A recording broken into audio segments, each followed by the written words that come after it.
Smash that subscribe button before the steel door slams shut behind you. The tray hit the slot with a metallic bang that echoed down the concrete tier. No words. No faces. Just a narrow opening in a reinforced steel door and a gloved hand sliding in what would be the only human interaction the inmate would have for the next 24 hours. Inside the cell, Marcus Hale didn't move at first. He was classified as high risk, high control. Former gang leader. Multiple violent convictions. 2 in-prison assaults. He was housed in a federal maximum security control unit designed for men the system considered too dangerous for the general population. And at 6:02 a.m., his day began the same way it had for the past 11 years. Breakfast. The tray was beige molded plastic, not metal. No removable utensils. Nothing sharp. Nothing that could be snapped, sharpened, or thrown. Even the spoon was flexible, designed to bend under pressure. Inside the tray, a pale scoop of powdered eggs, 2 slices of dry wheat bread, a small portion of oatmeal thick as paste, and a plastic cup of watered-down milk. Calories calculated. Sodium measured. Portions standardized. Controlled. Marcus sat up slowly from the concrete slab that passed for a bed. The fluorescent light above him had never been turned off. In this unit, time didn't move in sunrises or sunsets. It moved in meal deliveries and security checks. Across the tier, another inmate began shouting incoherent at first, then angry. The noise bounced off the cinder block walls like a trapped animal clawing at a cage. Within seconds, boots pounded down the corridor. Radios crackled. Lock it down. The shouting stopped abruptly. Breakfast never paused. That was the first rule inside this facility. The schedule was stronger than any man. ADX Florence. The federal government's most secure prison. Buried in the Colorado desert, surrounded by razor wire and distant mountain ranges that looked beautiful, if you were free enough to see them. This is where the system sends the worst of the worst. Terrorism convicts. Organized crime leaders. Serial offenders who proved they could not be contained anywhere else. And this is how they're fed. Not in communal cafeterias. Not with plastic trays sliding down a stainless steel counter. Here, meals are delivered through slots in reinforced doors. Every gram monitored. Every utensil accounted for.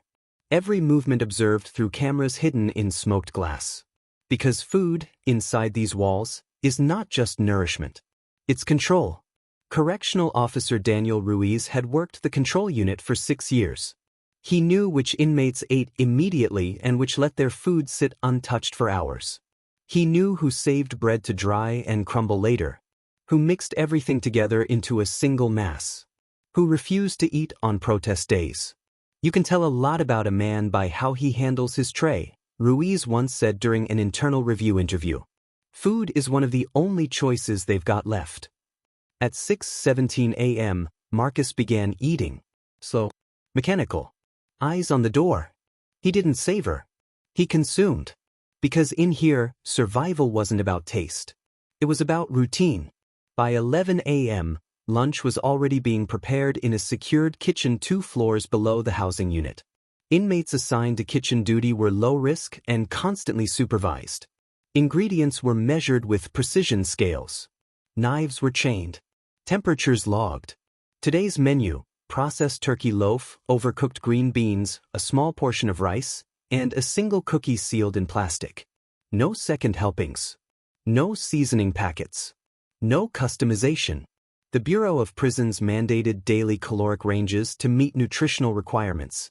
Enough to maintain health, not enough to encourage comfort. Around 2,600 calories per day, depending on the facility. But in control units, there was an additional layer. Special management meal protocols. If an inmate used food as a weapon, throwing trays, flooding cells, attempting to ferment ingredients, they could be placed on a restricted meal plan. A Nutriloaf. A dense, baked block containing all required nutrients in one compact portion. Tasteless. Colorless. Efficient. Marcus had tasted it once. 3 days after an altercation 5 years ago, when he had slammed his tray against the door in protest over mail restrictions. He never did it again. At 12:04 p.m., lunch arrived. The slot opened. The tray slid in. This time, Marcus moved faster. Because something had changed. There was a folded piece of paper tucked beneath the bread. That was impossible. Every tray was inspected. Every item counted. He stared at it for a full 30 seconds before touching it. Across the hall, an inmate began laughing. Slow, deliberate, almost rhythmic. Marcus unfolded the paper. 3 words written in pen. Check your milk. His pulse tightened. Cameras watched everything. Guards monitored movement patterns. If this was a test, reacting could mean disciplinary action.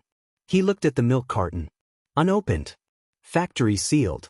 Or so it appeared. He turned it slowly. The bottom corner had been punctured. Microscopic, nearly invisible. Inside the carton, something floated. A thin strip of plastic. Not random. Not debris. A SIM card. Marcus's jaw clenched. Contraband phones were rare in ADX. Nearly impossible in control units. The walls were reinforced with signal-blocking infrastructure. Searches were constant. Surveillance was relentless. Which meant this wasn't inmate ingenuity. This was internal. Someone inside the system had smuggled communication into the most secure prison in America. And they had chosen him. Marcus didn't react outwardly. He finished his turkey loaf, drank half the milk, left the rest untouched. At 12:32 p.m., Officer Ruiz returned for tray collection. He paused outside Marcus's cell longer than usual. Their eyes met through the narrow glass panel. Neither spoke. But Ruiz's gaze dropped just briefly to the milk carton. Then back up. That wasn't accidental. When the slot opened again, Marcus slid the tray out. The milk carton remained inside. By 3 p.m., the entire tier was placed on temporary lockdown. Unannounced searches. Metal detectors wheeled down corridors. 9 units brought in. Officers checking ventilation grates and plumbing access points. Rumors spread through the unit like static electricity. Someone had intercepted something. But they hadn't found it. Because Marcus had already dismantled the carton. Retrieved the SIM card. Flushed the packaging remnants. And hidden the chip in the seam of his mattress, a seam he had loosened months ago out of habit, not expectation. At 5:45 p.m., dinner arrived. Beans. A small portion of pasta. Canned fruit. Marcus didn't eat immediately this time. He sat on the edge of his concrete slab, listening. Boots. Radios. The faint hum of fluorescent lighting. This wasn't random. Someone wanted him connected. But to who? Outside these walls, his old network had fractured years ago. Leaders replaced. Alliances shifted. The streets moved on. Unless something new was forming. Something that needed him. At 6:10 p.m., an alarm sounded 2 tiers down. An inmate had refused to return his tray. Officers flooded the corridor. In the chaos, Marcus pressed his ear to the door. And that's when he heard it. 2 officers whispering. Internal Affairs is already here. They think it's staff. Milk shipment. Milk shipment. Not 1 carton. A batch. This wasn't targeted at a single inmate. This was a coordinated breach. Marcus leaned back against the wall. If contraband communication was flowing through the food supply chain of ADX Florence, then the most secure prison in the country had already been compromised. And if staff were involved, this wasn't about smuggling for money. This was leverage, power, maybe even escape. At 7:02 p.m., the lights dimmed slightly, the closest thing to nighttime the unit would experience. Marcus retrieved the SIM card from his mattress seam. Tiny, silent, potentially explosive. He had no phone. But somewhere in this facility, someone did. And they were waiting. Because written on the back of that folded note, in handwriting so faint he almost missed it, were 4 more words. Tomorrow. Breakfast. Be ready. The slot would open again at 6:02 a.m. And whatever arrived next wouldn't just be food. It would be the next move in a game unfolding inside the most controlled environment in the American prison system. But when Internal Affairs finally traced the breach to a single kitchen supervisor with access to dairy deliveries, they discovered something that changed everything. The supervisor had been dead for 12 hours. And his body was found locked inside the very refrigeration unit that stored the milk. By 4:18 a.m., the prison was already awake. Not officially. Not on paper. But beneath the concrete floors and reinforced ceilings of ADX Florence, something had shifted.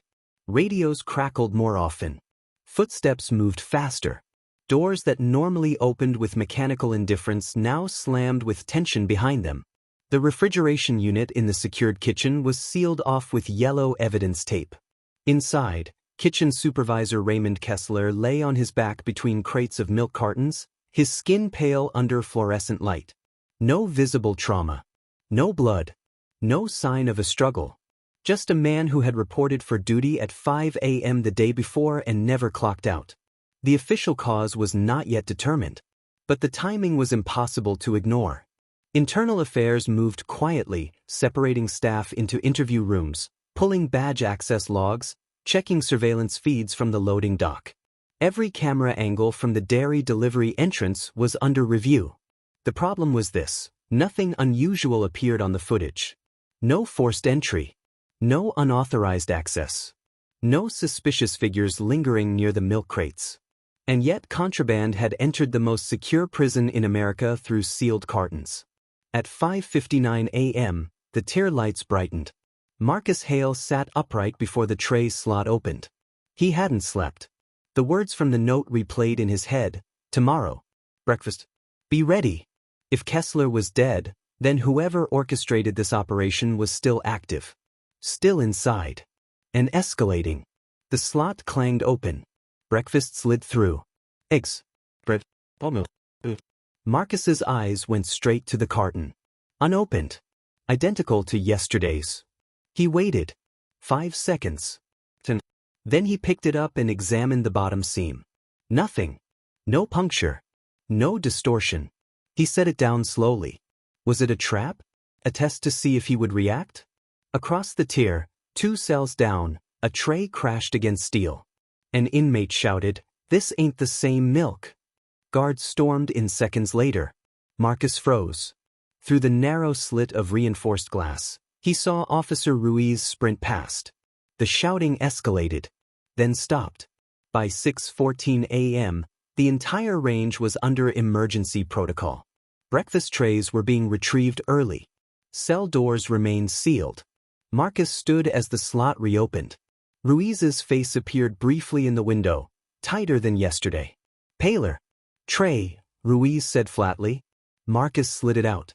The milk carton was gone. He hadn't touched it. At 8:32 a.m., the warden convened an emergency meeting in the administrative wing. 2 milk cartons had tested positive for tampering. Not SIM cards this time. Powder. A fine, white substance inserted through microscopic punctures and resealed with food-grade adhesive nearly impossible to detect without forensic analysis. Preliminary tests suggested a sedative, fast-acting. The question wasn't what it was. The question was why. Inmates in the control unit had no direct contact with each other. Meals were delivered individually. If someone wanted to sedate a specific inmate, the target would have to be deliberate. 2 cartons. 2 cells. One belonged to Marcus Hale. The other belonged to inmate Terrence Doyle, former financial operative for an international crime syndicate. Non-violent conviction. Highly intelligent. Highly connected. Doyle had refused his milk that morning. Marcus had not. Internal Affairs began connecting dots. A dead kitchen supervisor. Tampered dairy shipments. 2 high-profile inmates targeted with altered cartons. This wasn't random chaos. It was precision. At 11:47 a.m., lunch was delayed for the first time in months. In the silence of his cell, Marcus paced. He understood leverage. He understood manipulation. If someone inside wanted him sedated, there were easier ways. Medical requests. Fabricated compliance checks. Extraction teams. This was theatrical. Visible. Calculated to be discovered. Which meant the message wasn't meant for him alone. It was meant for the institution. At 12:15 p.m., instead of lunch, Marcus heard something unfamiliar, the mechanical clank of a cell door unlocking.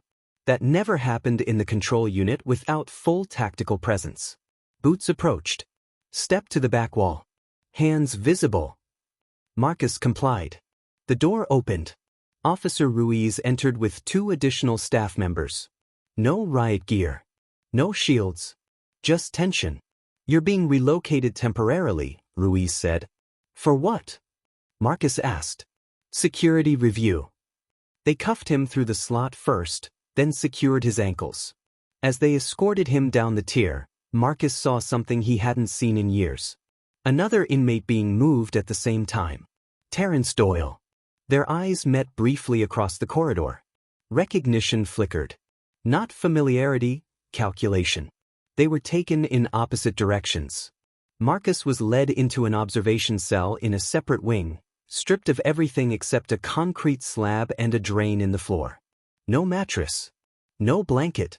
No tray slot visible from inside. Isolation within isolation.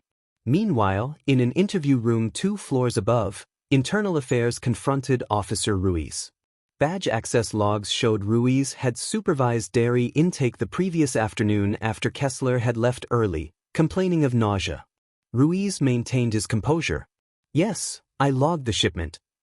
Alone. 2 other officers were present. Names. He provided them. Their alibis checked out. Camera footage confirmed routine procedure. But there was a 12-minute gap. A maintenance camera in the loading corridor had glitched. Static. No footage. 12 minutes, the exact window between shipment entry and refrigeration storage. Ruiz leaned back. You're looking at the wrong direction, he said quietly. Then point us right, the investigator replied. Ruiz hesitated. Then, Doyle. By 3:30 p.m., a deeper file review revealed something unsettling. Terrence Doyle had once owned shares in a logistics company specializing in food distribution. Before his conviction, his network included warehouse managers, freight coordinators, supply chain analysts. Even from inside prison, Doyle received more monitored correspondence than most inmates in the unit. Financial letters, legal briefings, appeals documentation, influence. And if someone in his former network still held loyalty, milk shipments could be intercepted long before reaching Colorado. Sedatives inserted upstream. Supervisor Kessler could have discovered irregularities in inventory, confronted someone, paid the price. But that theory fractured under one detail. The SIM card that had not been inserted upstream, that had been placed deliberately inside a single carton. Inside the facility, meaning 2 operations overlapped. One external. One internal. Marcus sat in the observation cell, piecing it together. If Doyle had external reach and someone inside staff had internal access, then the prison wasn't being breached. It was being played from both sides. At 6:02 p.m., the observation cell door opened again. Ruiz stood alone this time. You've got enemies outside, Ruiz said without preamble. Marcus stared. And inside, Ruiz added. Which one are you? Marcus asked. Ruiz didn't answer immediately. Instead, he placed something on the concrete floor just inside the doorway. A sealed milk carton. Different brand. Different supplier. Open it, Ruiz said. Marcus hesitated. Open it. He knelt slowly, picked it up, and peeled back the seam. No powder. No SIM card. Just milk. Tomorrow morning, Ruiz said quietly, you're going back to your cell. Why? Because whoever is doing this expects you there. Ruiz stepped back toward the door. And we're going to let them make their next move. The door shut. Marcus stared at the carton in his hands. If this was bait, he was the hook. If this was a setup, he was the headline. But one fact now stood undeniable. The kitchen supervisor wasn't the architect. He was collateral. And somewhere between the loading dock and the control unit, someone with clearance, intelligence, and nerve was orchestrating a game that had already claimed one life. At 9:14 p.m., in the administrative wing, a forensic technician rushed into the Internal Affairs office with new lab results. The powder found in the milk cartons wasn't a sedative. It was a beta blocker, a medication used to regulate heart rhythm. In high doses, harmless. In combination with specific pre-existing conditions, fatal. And both targeted inmates Marcus Hale and Terrence Doyle had documented cardiac irregularities in their medical files. But when investigators pulled those files for review, they discovered something that changed everything. Marcus's medical file had been altered 2 weeks earlier. His cardiac history had been erased, digitally, by someone with full administrative access. The edit had been made at 2:11 a.m. 2 weeks earlier. No supervisor authorization. No medical review board signature. Just a clean digital removal of Marcus Hale's documented cardiac arrhythmia, a condition he'd managed for years with monitored medication. The login credentials traced back to a terminal inside health services. But the access badge used to enter that office at 2:03 a.m. belonged to someone who hadn't worked at ADX Florence in nearly 8 months. Retired. On medical leave. Deceased. Internal Affairs stared at the screen in silence. Someone inside the prison wasn't just moving food shipments. They were rewriting medical history. At 6:01 a.m., Marcus was escorted back to his original cell. The tier felt different. Quieter. As if even the walls were listening. Officer Ruiz walked beside him, expression unreadable. "You're being watched," Ruiz muttered low enough that the hallway microphones wouldn't catch it. "By you," Marcus replied. "By everyone." The door shut behind Marcus at 6:02 a.m. exactly. Right on schedule. Breakfast slid in. Eggs. Bread. Milk. Marcus didn't touch it. He sat on the concrete slab, staring at the carton like it might detonate. Across the tier, Doyle's tray slid in at the same moment. 2 controlled variables. 2 possible outcomes. In the administrative wing, Internal Affairs had installed silent monitoring protocols on both cells. Every heartbeat from the biometric sensors embedded in the control unit walls was being tracked in real time. If either inmate collapsed, response teams were prepositioned. They weren't preventing the move. They were letting it play out. Because this time, they were ready. 6:07 a.m. Doyle opened his milk first. No hesitation. He drank half in one long swallow. Monitors flickered. Heart rate steady. 6:09 a.m. Marcus finally picked up his carton. Turned it slowly. Inspected the seam. He cracked it open. Smelled it. Nothing unusual. He lifted it toward his lips. And paused. Something caught his eye. Not inside the milk. Under the lip of the tray. A thin strip of clear tape securing something to the underside. He lowered the carton carefully. Peeled back the tape. A micro SD card. Not a SIM this time.